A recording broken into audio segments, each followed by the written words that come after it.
ఈ video last వరకు చూడండి, స్క్రోల్ చేయకుండా. అప్పుడప్పుడు తింటున్నావు, డైలీ చిన్న పిల్లలు పెద్దోళ్ళు తింటున్నారు, దానివల్ల మళ్ళీ ఎందుకట్లా గ్లామర్ అవుతారు? 10-15 మంది రౌండ్ అప్ చేస్తే ఏం చేస్తారమ్మా? టెన్షన్ ఎందుకు తీసుకుంటారు? మరి మీరు చేసే తప్పు కాదు కదా. అయినా అతను టెన్షన్ పడేది ఏదో తప్పు చేసిండని కాదు, నన్ను ఇంత ఇబ్బంది పెడుతున్నారు, ఒకవేళ నన్ను అమ్ముకొని ఇవ్వకపోతే నా పిల్లని ఎలా పోషించాలని చెప్పి టెన్షన్ పడుతున్నాడు. ఈ రిపోర్టర్ అన్నకి మ్యానుఫ్యాక్చరింగ్ డేట్ కావాలంట, బెదిరిస్తున్నాడు కూడా. ఆయన ఏం కరాచీ బేకరీ పెట్టలే అన్న, ఏదో రోడ్డు పైన చిన్న బండి పెట్టుకొని అమ్ముకుంటున్నాడు. ఇలాంటి వాళ్ళపైన కాదు మీ ప్రతాపం. పెద్ద పెద్ద హోటల్స్ అండ్ రెస్టారెంట్స్ కి వెళ్లి ఇలానే ప్రశ్నించే ధైర్యం ఉందా? 10 రూపాయలకి ఎట్లా అమ్ముతున్నావు అని చెప్పి క్వశ్చన్ చేస్తున్నారే. అదే ఒక్కడైనా సన్ఫ్లవర్ ఆయిల్ కంపెనీకి వెళ్లి క్వశ్చన్ చేయండి.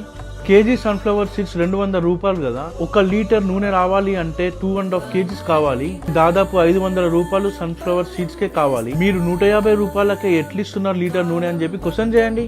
ఆ దమ్ము లేదు ఎవరికి. ఈ కల్తీ ఆయిల్ వాడడం వల్లనే కదా హార్ట్ అటాక్స్ వస్తున్నాయి ఇంతమందికి. ఇవి మాట్లాడారు ఎవరు?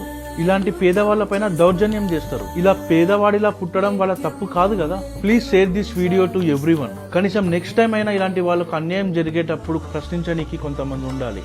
జై హింద్.